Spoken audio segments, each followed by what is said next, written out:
All right, gentlemen, so you hopefully be able to see the TV here.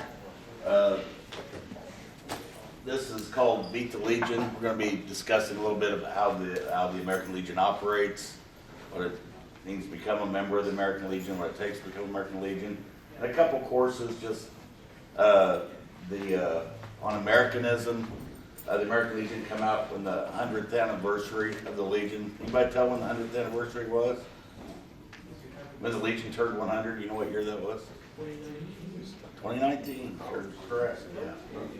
They turned 100 years old in 2019. So, does it say that on there? Oh, 19. Yeah, I guess it does, okay. I didn't know that was on there. Well, that's very good. You're so, but anyway, so we're going to discuss a few things. We're going to watch a couple of videos, and we're going to, if you have questions about the Legion, all of us that have been in the Legion have been in the military, so we may discuss a little bit about the military as well. So, I'm going to introduce myself. My name is Mac Mead. I'm part of the administrative staff here at Boise State. I was a citizen here, you guys' age, back in 1983. So, 23, that's 40 years ago. I came here as a citizen, and I've been coming back on and off for the past 40 years. This is, I think, my 29th year on staff here. I was a city councilor, like many of you guys work with, and I was assistant city councilor, and then I was a county councilor for about the last, 15 to 20 years. My county was Hayes, it's part of Hayes Cancer. I had Hayes County for many years. So I'm originally from a small town about 50 miles from here near Danville, Illinois, a town called Catlin. I spent 22 years in the United States Coast Guard.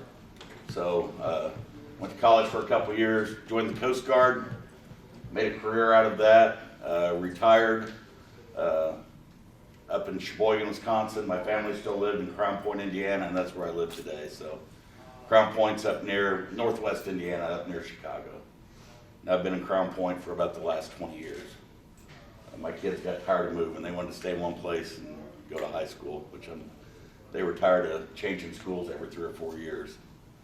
So, joining me today, Gene, you want to give a little bit about yourself and your past? Good afternoon. My name is Gene Kors. I'm a Vietnam veteran, combat veteran. I served in the United States Navy and the United States Marine Corps at the same time. It's a long story. I'm from Franklin Park, Illinois, so if you flew into O'Hare Airport, you probably flew over my house. I'm about 10 miles from O'Hare. I've been an American Legion member for approximately 21 years, and like you gentlemen who are vying for various office, I too had attained all the ranks at the post level from adjutant, sergeant at arms, to commander of our post. I've been the commander of our post twice. It's been a privilege to be able to help veterans and help our community. That's our goal, to serve our community, state, and our nation. And I'm very proud to be a member of this great organization. I have spoken to some of you gentlemen here. I have been a recruiter at our post for Boise State for approximately 12 years. I've sent many students to Boise State. Just a quick little thing, about 5 years ago I had a student that I thought I had coming to Boise State, and he was really wishy-washy about going. Finally I bugged him enough and he came to Boise State. I don't know what happened, but when he came back from Boise State and came back home, he got together whatever the procedure was to apply to the military academy in West Point. He got accepted. He just graduated this year from the West Point Military Academy and now is a second lieutenant in the Army. Those are great success stories. And I also have a student who will be graduating next year from the United States Naval Academy. They too all sat in this seat here, and something happened. I don't know what it was, So that's why this year I contacted the chairman of Boy State and I asked if I could participate and to be with you and to be with your shoes, in your shoes, to see what this is all about and what happens to transform some thinking. It's been nothing but phenomenal from what I've seen. I've talked to a lot of you. I've talked to you at some of that lunch. I picked up a lot of things. So I'm just thankful to be here. I'm a newbie like you are, and I'm proud of it, and I'm asking questions. I've talked to some of the students here at lunchtime. I'm learning a lot. Thank you so much for this opportunity to be here. Thank you for being here. We work hard in the American Legion to raise funds and sponsor you. We don't get the money from the government. We go out, pancake breakfast, we put on some variety shows, we earn, and we have to pay all expenses ourselves for our posts. We don't get a nickel from the government. We have to earn the money. So when we invest money in you and girls who will be coming in this Friday at Girls' Day, we are so proud to see you finish your course. Come here, and we just want to wish you continued success. And for what I've seen, all of you on the road to success. Thanks for listening to me. Thank you.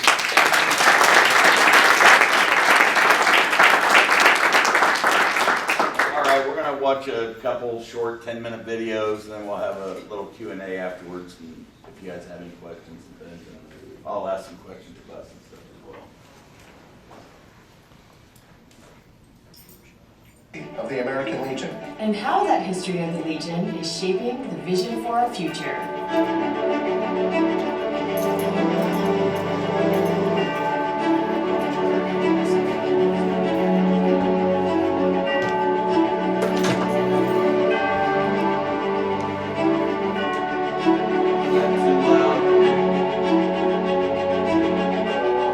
I thought it was normal.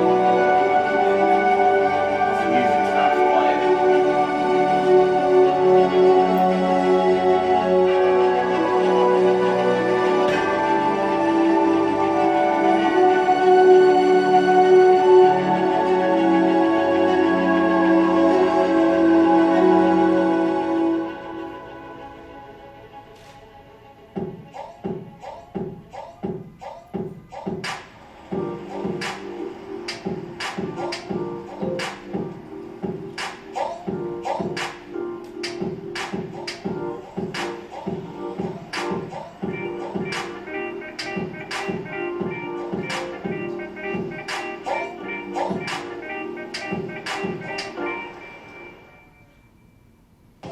The American Legion's founders were passionate about the concept of Americanism.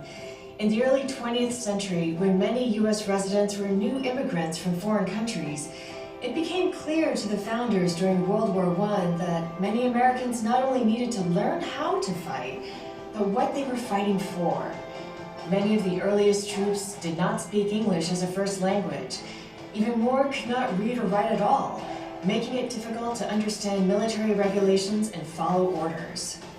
Soon after the American Legion was formed in March 1919, the founding members were infuriated by so-called alien slackers who avoided wartime service because they never obtained U.S. citizenship, no matter how long they lived in the United States. Nearly 117,000 Americans had died in the war, while immigrants who did not become U.S. citizens disqualified themselves from service. U.S. citizenship and naturalization quickly rose to the top of the American Legion's agenda. And after the aftermath of Russia's Bolshevik Revolution, communist recruitment was soon in full swing across the United States, later to be followed by other opponents to democracy, even Nazis in the 1930s. To counteract these ideological threats, the American Legion began promoting and educating the nation about Americanism in an effort to build and strengthen pride in our nation and what it stands for. On January 19, 1920, the newly formed American Legion Americanism Committee presented to Congress an agenda that offered citizenship and naturalization assistance for immigrants, a service the organization continues to perform in many locations today.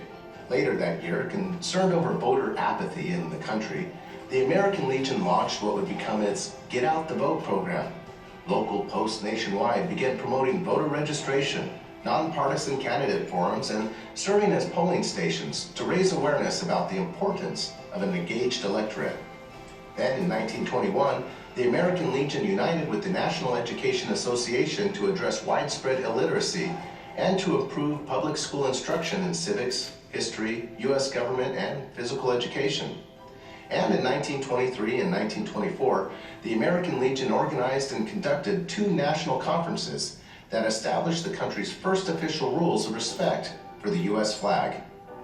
68 organizations came to Washington, D.C. for the 1923 American Legion Flag Conference, appropriately held on June 14th, Flag Day. By the time Congress blessed the Legion Conference's rules of respect nearly 20 years later, most U.S. cities, counties, schools, and states had already adopted them. The American Legion became the nation's most respected authority on the Stars and Stripes.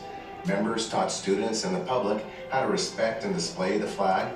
Boy Scout units began joining American Legion post ceremonies to properly dispose of retired flags. In 1989, when the U.S. Supreme Court ruled 5-4 that intentional desecration of the U.S. flag is protected as free speech, the American Legion retaliated by forming the Citizens Flag Alliance to seek a constitutional amendment that would allow states to enforce flag protection laws.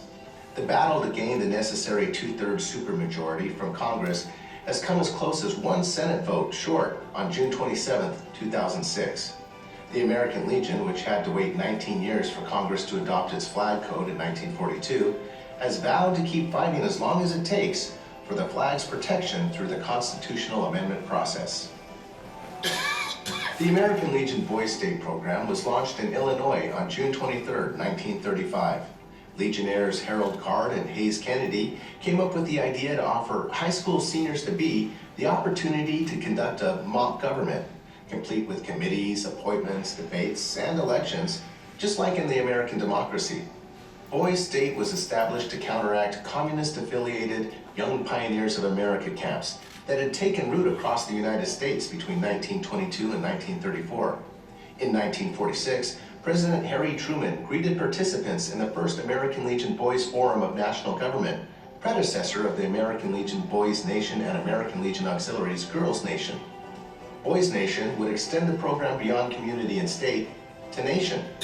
Since then, thousands of elected government officials and leaders, including President Bill Clinton, have learned the way the federal government operates through Boys Nation.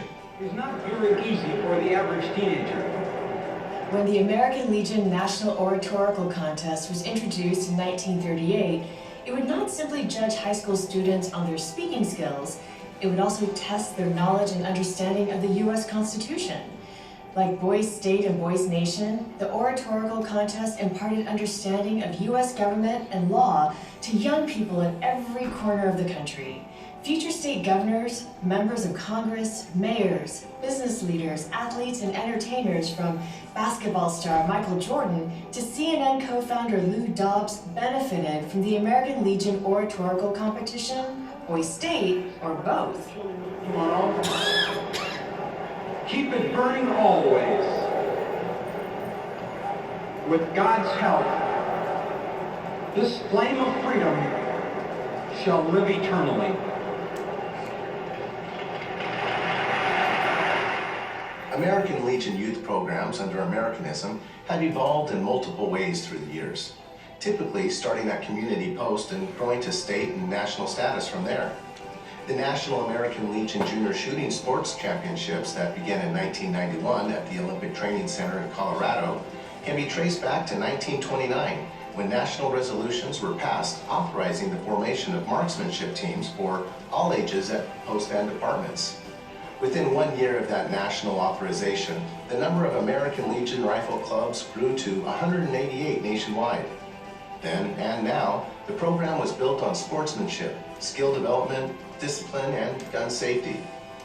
The American Legion has been a steadfast supporter of the men and women who enforce laws in communities, state, and the nation.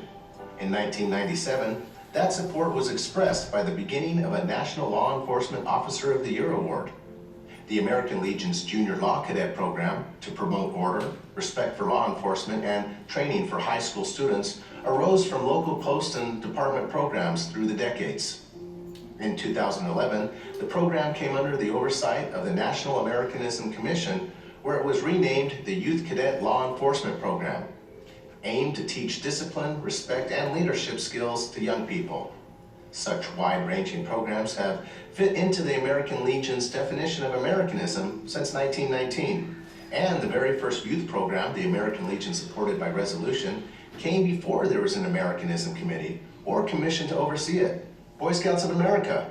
Passed on November 12, 1919, the resolution stated, "The American Legion heartily commends the principles and achievements of the Boy Scouts and recommends that each post assist the Scout troops in its community in whatever manner practicable." Programs and initiatives may have changed over the years, but the American Legion's definition of Americanism has stayed true to its original meaning. It all comes back to an appreciation of U.S. citizenship, pride and active participation in the democracy veterans vowed with their lives to defend. The immigration and naturalization process is a part of it. So our respect for the U.S. flag, the right to vote, our nation's system of laws and those who enforce them. Included are youth programs that promote healthy competition, understanding of the Constitution, justice, freedom, and democracy. In the great melting pot of the United States, the American Legion has made a sacred duty of advancing the principles of Americanism ever since the organization's founders came home from war, knowing it takes something more than weapons and troops to strengthen a nation.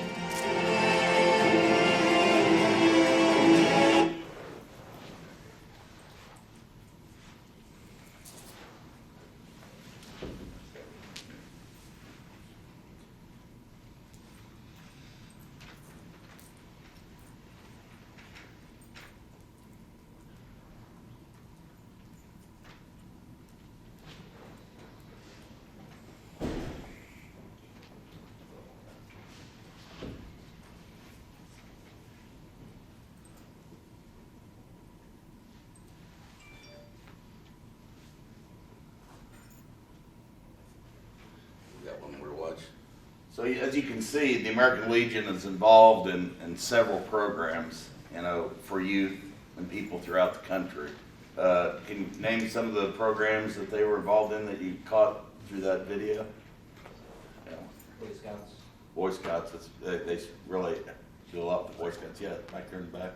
I was going to say Boy Scouts as well. Okay. What were some of the other programs they talked about? Marksmanship teams. Yeah, that's something newer. I mean, that came along in the early '90s. It's really becoming popular in a lot of places. Yes. Also the law enforcement programs. Yeah, that's a more recent one too. I think they have they do that for the state of Illinois in Springfield. John was telling me yesterday. I think that it's usually at Springfield Barracks down in Springfield, Illinois, where the state police academy's at, and I think it's in a couple of weeks.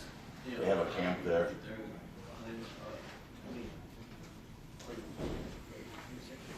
Yeah, it's like third week of June maybe or something like 20. Yeah. Yes. American Legion Baseball League. Yeah. Yes. Baseball is huge. You know what state that started in, by chance? You'll maybe see it in the next video. Maybe I'll ask you that. Thought maybe one of you knew. What else? What's another program? The flag effort, like to protect the flag. Yes, yeah. They've tried several times to make it, to get an amendment to the Constitution to protect the flag. And it almost passed back in the early mid-2000s, but they fell one vote short from the Senate to get a constitutional amendment. So they're still working on that. We have a hand over there. Yes. Oh, I'm sorry. Go ahead. Yeah, Boys Day. You know why this is called Premier Boy State? Number one. And who started it? Hayes. Yep. Okay. What? Hayes, Kennedy's one. Remember the other guy's name?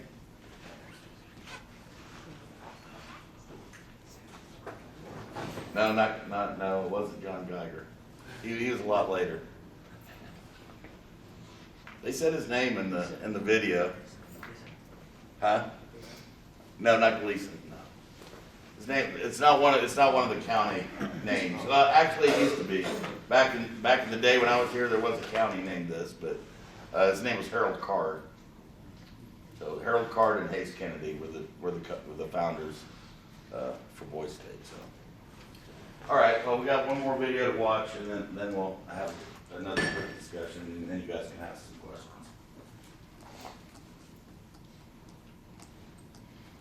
Hi, I'm Jarek. Hi, I'm Lorna. We're going on a journey to discover the legacy of the American Legion. And how that history of the Legion is shaping the vision for our future.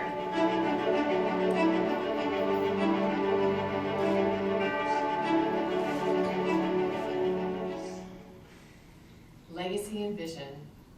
Community, state, and nation. One thing that has struck me as we've explored the American Legion coast to coast is that every post is a little bit different. And yet there's a common bond. All American Legion family communities are connected by a unique and powerful set of values. Since the very beginning, whether it's Plattsburgh, New York, or Paris, France, the American Legion has always believed that veterans and patriotic citizens have a responsibility to strengthen the nation. That responsibility has led to so many achievements across the generations. Establishment and oversight of the Veterans Bureau, Veterans Administration, and the Department of Veterans Affairs. U.S. flag code. The GI Bill. Support for our troops in military defense in times of war and peace. Youth programs that have changed lives for thousands. From Boy State participants who went on to become mayors, governors, and even one president. To junior shooting sports competitors who developed skills and discipline that guided their lives and led to Olympic gold. Oratorical contestants, Boy Scouts, baseball players, junior ROTC, and law enforcement cadets. Thousands of disaster relief efforts. Scholarships, school awards, grants, donations, and mentorship to help all children get a square deal. Breakthroughs in brain science, post-traumatic stress therapy, and fair treatment and care for veterans exposed to radiation, toxic chemicals, tainted water, or other contaminants. Jobs, business opportunities, and hope for veterans who deserve nothing less than the chance to succeed in the nation they swore with their lives to protect. All the sacred memorials, monuments, and acts of remembrance for the fallen. When you look at what we do in the American Legion family, you can clearly see why we do it. We do it to strengthen our nation. Thank you for joining us in our journey to learn more about the American Legion's legacy. And how that legacy will drive us into our second century of service to community, state, and nation. As long as our nation needs strengthening, and it always does, the American Legion will always have a vital purpose.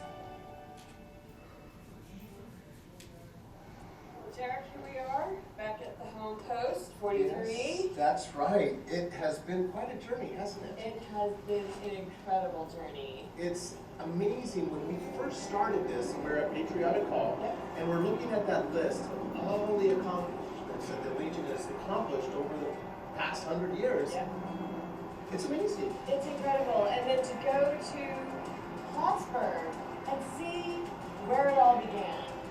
That was great. I loved visiting the county museum there. What was the name of that lady? The Clinton County Museum, I believe her name is Helen. Helen. Extremely knowledgeable about Plattsburgh history and the beginnings of the first camps at Plattsburgh. Yeah. The beginning of the American Legion.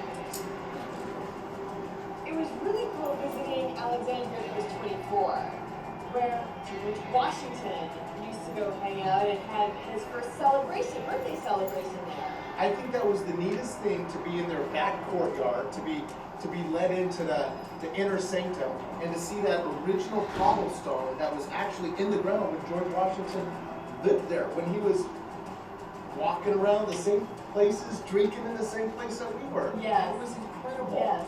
You know, that night, Mike and I, we actually escaped and we went over to the Washington, D.C. post. And had Oh, a you couple- did? Yeah. Okay. We got to interact with the people at Washington, D.C. post, and that was a lot of fun too. Excellent. You know, one thing that I love more than anything about the Legion is no matter where I'm at in this country, I can always look up a local post and go there, and I have an instant family. Connect with them. I mean, it's an instant connection visiting the people at these posts. It is. Just being a veteran and being amongst other veterans. is the real beauty of being a part of the American Legion.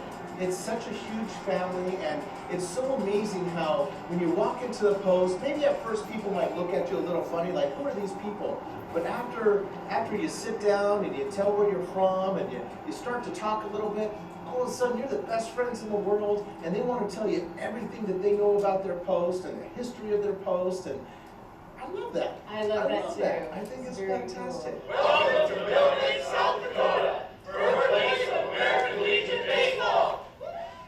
I just love visiting Milbank, South Dakota. I mean, they really live, eat, and breathe American Legion baseball. They do. And what was really cool was that one particular family that had multi-generational ties to American Legion baseball.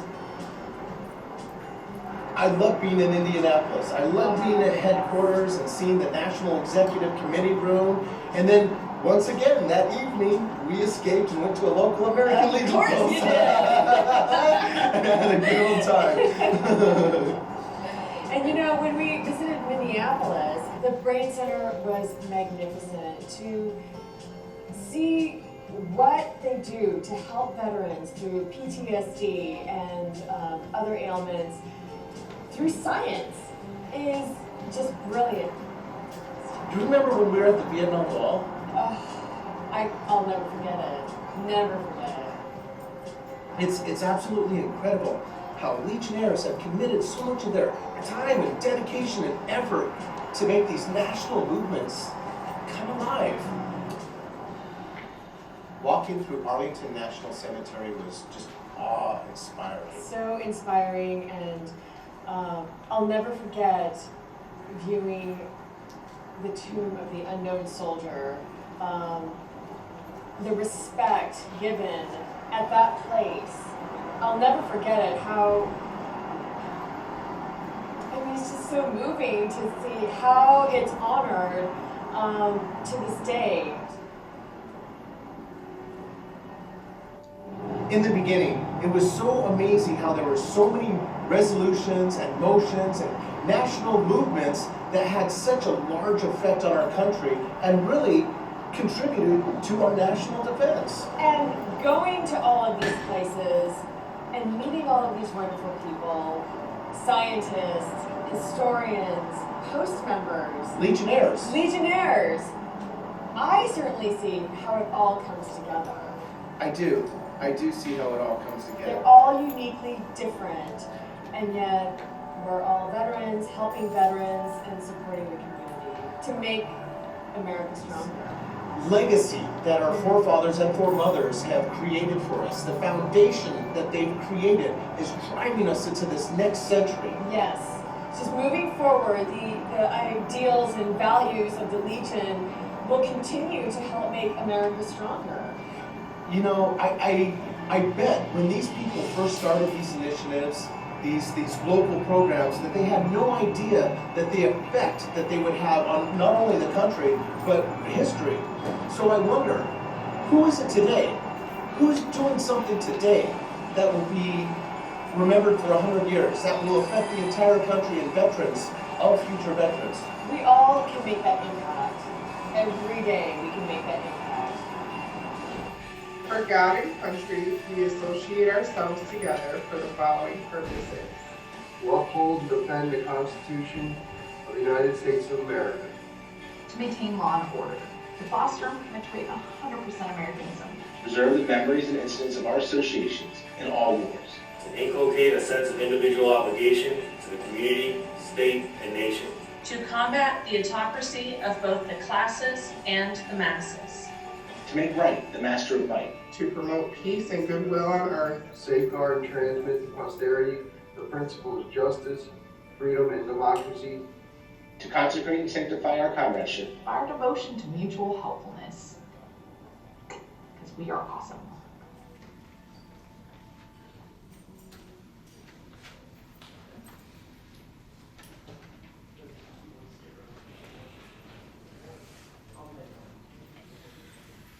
That's just some of the, looking forward to the next 100 years, that, that the American Legion, some of the things that they can get involved with. as you noticed, they had that center up in Minneapolis. You know, they work with PTSD and traumatic brain injuries and things like that. So they're involved in a lot of programs moving forward. So what was the first state that American Legion Baseball? South Dakota. There you go. And it showed pictures of Arlington. Matt might know, but you know, who can tell me how many steps those guards take? 21. Yeah. Yesterday nobody knew that. Good to know. Do you guys have any questions? Any questions about the Legion, about this program? What any of us done while we were in the military? Yes. Who are the other counties named after? The other counties? Yeah. That's a good question. There's 8 counties currently. Those are named after the 8 national commanders that came from Illinois. With the most recent being Marty Knatzer. Yeah, he'll probably be here Thursday. He was the national commander, I'm trying to think, 15 years ago probably. Early 2000s, I want to say. He's the state adjutant in Bloomington. He kind of runs the Legion here in the state of Illinois. But Knatzer's the most recent, but that's who the 8 are named after. Yes. Does Girls State have the same like setup as this? Yeah, they do. I don't know, Dave. Do you have any more? I'm not that familiar with Girls State. What was the thing about? What about Girls State? Are they set up in like counties and things like that? So, Yeah. fewer numbers, but yeah, and they're next week. So. Yeah, they'll be here. I mean, yes, they do have cities, counties, and then they elect a governor. The governor last year from Girls State will probably be here on Thursday night to speak. They usually bring the Girls State governor back for our assembly on Thursday night. She will probably speak on Thursday night. Because their folks come in, like I said, they start next week. Their counselors will come in on Friday like we did on Friday this week. Right? They're coming in as we're walking out of the building. So, any other questions? Yeah. So I might have just been missing the memo, but is there any way that in the future we can join the Legion, or is it only for war veterans? Well, there's a couple different ways, yeah. If you want to be a member of the American Legion, you've had to serve in the armed services. Who can tell me what those armed services are? Yeah. Air Force, Navy, Marine Corps, Coast Guard, and now Space Force. Very good. Yeah. And now they used to be, it was set on a specific time period, but now we've had so many things, they consider the Cold War, so now anyone who served in the military from basically Pearl Harbor on can be a member. But there is other ways. You just can't be a Legion member. What's another one? Way you can be involved with the Legion. Sons of the American Legion. So, yeah. Your father, grandfather, and you can be a member of the Sons of the American Legion. Like I'm a dual member, so I do both. I'm a member in Illinois for the American Legion. I'm a member of the Sons of the American Legion at a post down near Indianapolis, or I'm not from Indianapolis, but that's the post I probably go to more than anything in Whiting, Indiana. So, yeah. Do reserves count? Yes. Yes. Now they do. 30 years ago they did not, but now they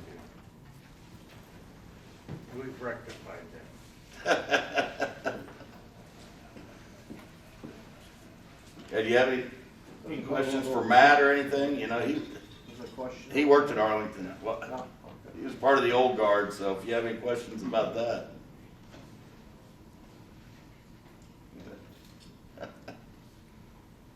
Yeah. What did you do in the military?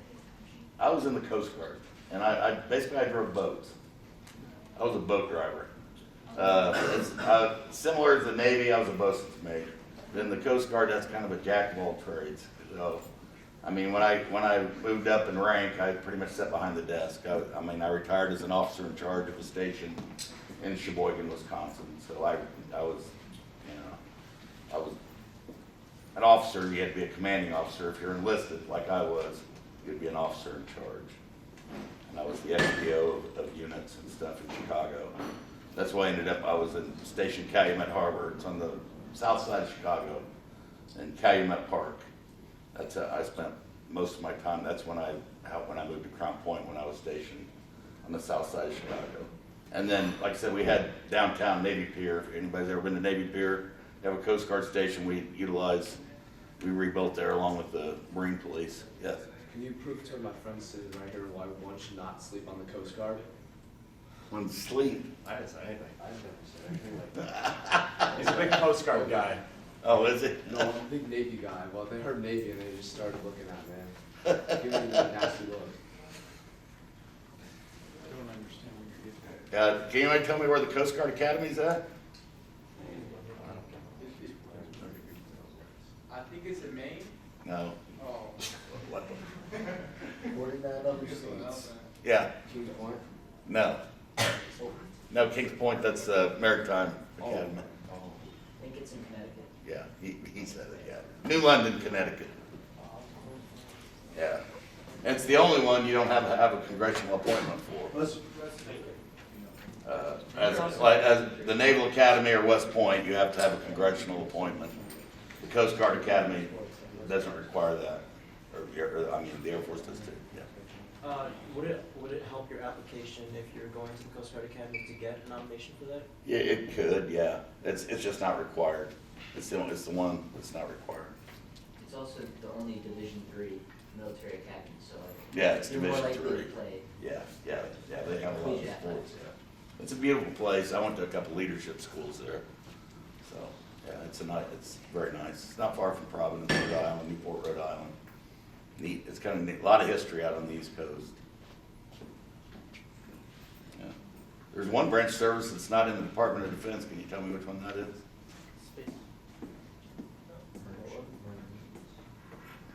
There's the six. There's one that's not in the department, fall under the Department of Defense. The Marine Corps? National Guard falls into the states.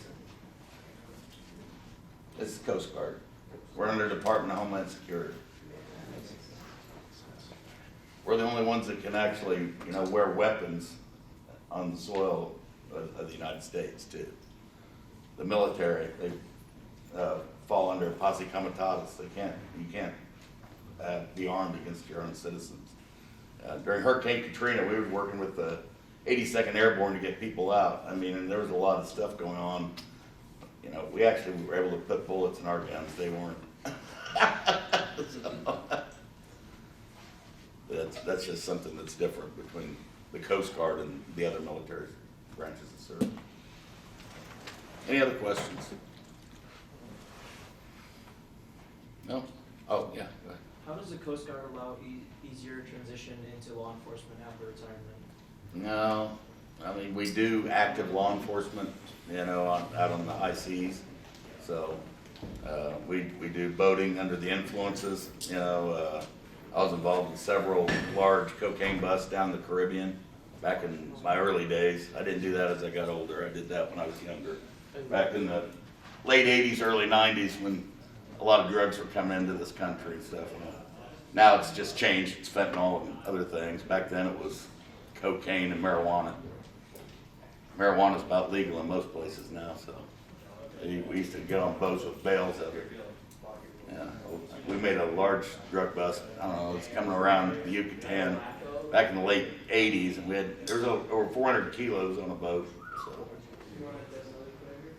we were trying to outrun a hurricane. It was fun. One of the engines went out, and we had to tow the boat.